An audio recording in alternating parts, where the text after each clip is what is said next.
Welcome back. Censorship and surveillance, a page right out of the Chinese Communist Party playbook. This week, White House Press Secretary Jen Psaki admitted what we all knew. Social media and the Biden administration are working together to dictate what you see and what you hear. We are in regular touch with these social media platforms, and those engagements typically happen through members of our senior staff, but also members of our COVID-19 team. Given, as Dr. Murthy conveyed, this is a big issue of misinformation, specifically on the pandemic. We've increased disinformation research and tracking within the Surgeon General's office. We're flagging problematic posts for Facebook that spread disinformation. We're working with doctors and medical professionals to connect to connected medical experts who are popular with their audiences with accurate information and boost trusted content.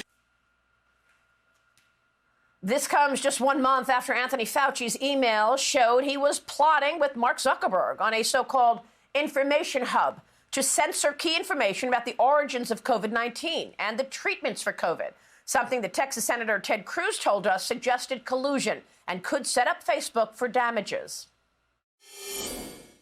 These latest breakthroughs have real consequence because it now is clear that Facebook was operating at the direction of and in the direct benefit of the federal government and operating as the government censor, utilizing their monopoly position to censor on behalf of the government.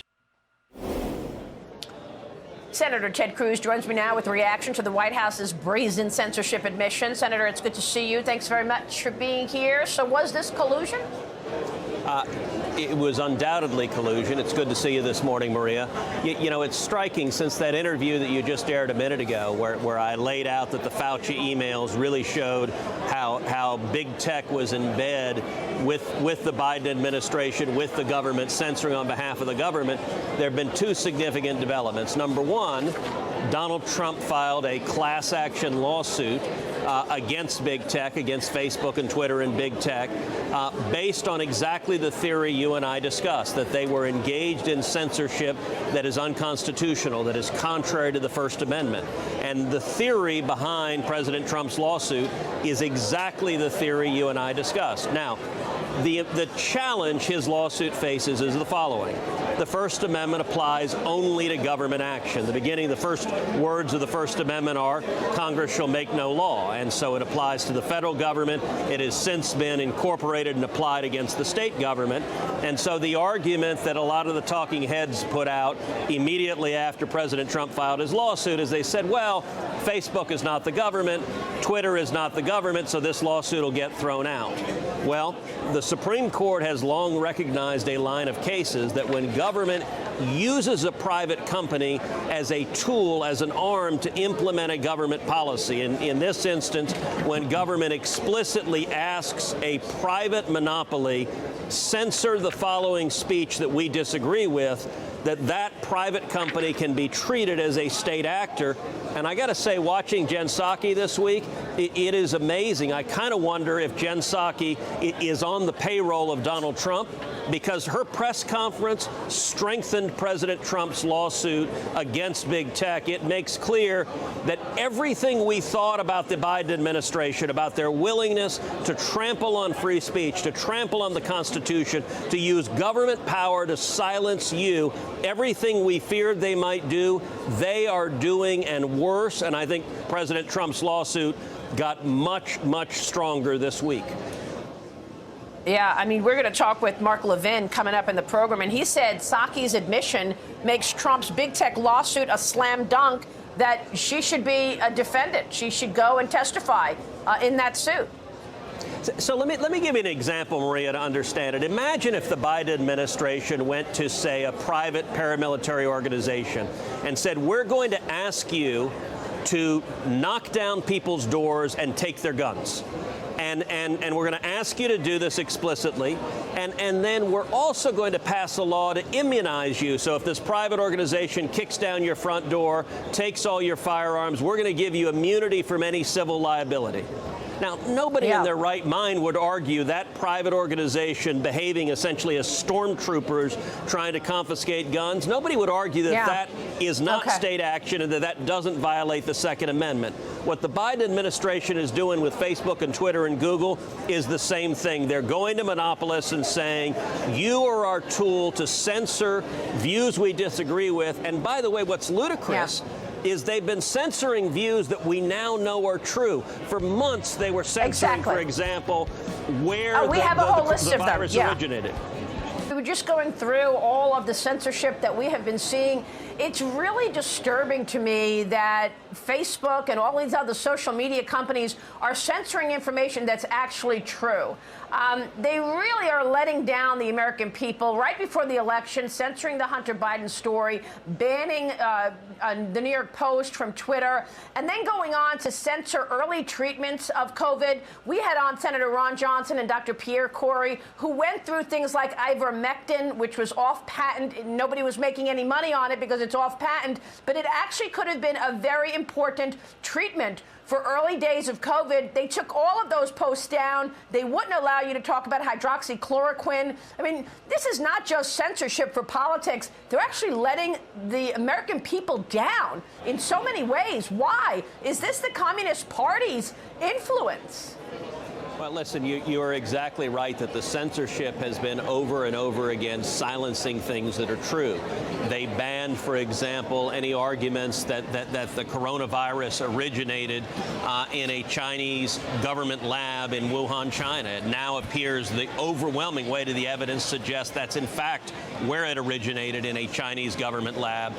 You mentioned the New York Post. As you know, I do a podcast every week called Verdict with Ted Cruz.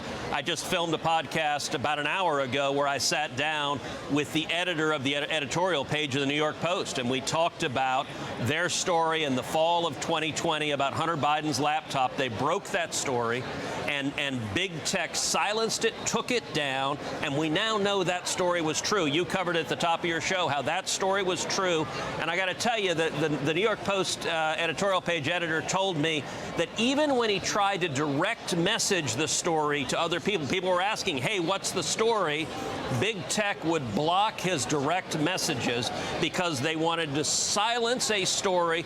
The only justification for silencing the story is that it hurt Joe Biden and it helped Donald Trump, and big tech was behaving as the partisan enforcers to try to skew an election. And they did, in fact, skew an election. And they're continuing now to censor information if it disagrees with the official government line.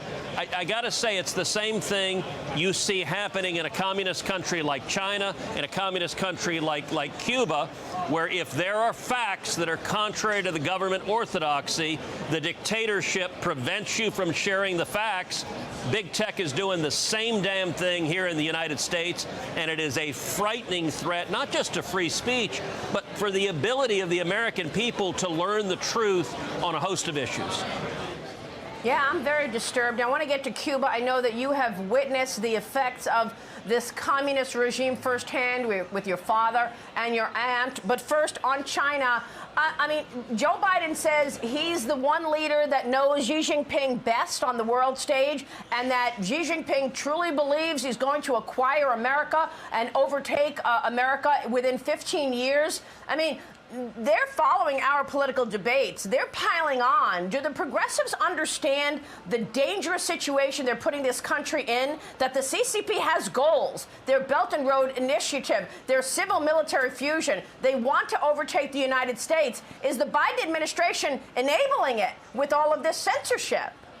So unfortunately they are, and one of the sad realities today is the Democratic Party is structurally pro-China. The Democratic Party today is funded by, their biggest funders are big tech, and big tech is in bed with the Chinese communists. Among the biggest funders of the Democratic Party are the giant corporations, and many of the giant corporations, the Fortune 50 and Fortune 100, are in bed with the Chinese communists. And you look at the Biden administration just 6 months into it. Joe Biden named as his UN ambassador an individual who last year gave a paid speech for a Confucius Institute lawsuit paid for by the Chinese Communist government, praising the Chinese Communist government. Just a couple of months in, the Biden administration reversed the State Department policy, and they now ban Taiwan, any Taiwanese official, from displaying a Taiwanese military uniform, from displaying a Taiwanese flag on U.S. government property. Why? Because it offends the communist government overlords in China. And I got to tell you, we really saw just how pro-China today's Democrats are in the Senate Foreign Relations Committee, where we were debating Joe Biden's Green New Deal executive order.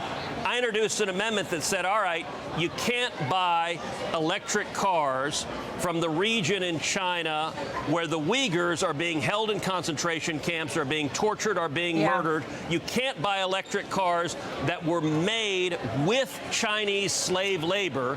And every single Senate Democrat on the committee voted no, because they're much more committed to their radical environmental agenda than they are to not funding slave labor from the Chinese Communist government. Unbelievable. Senator, you got a lot of people behind you. I know you're going to be speaking at the Turning Point USA Student Action Summit this afternoon. We're going to be covering it on Fox Nation, so we look forward to those comments. Before you go, real quick on your colleagues in Texas blowing off their work, getting on a flight so that they don't give the Republicans a quorum with their new voting laws in Texas. Now we understand some of them have COVID. Real quick on that. Listen, what they're doing is a political stunt. I think it is sad just how much today's Democratic Party has decided that voter fraud is integral to helping them try to win elections. This political stunt is going to fail. There is clear legal authority under the Texas Constitution to arrest legislators who flee the state trying to defeat a quorum. The governor has rightly said he'll call special session after special session. These guys are going to come back to Texas. They'll get arrested. They'll get physically put on the floor of the legislature. And I believe the legislature will do its job and pass common sense election integrity laws. Senator, thank you. Thank you so much, Senator Ted Cruz. We'll be right back.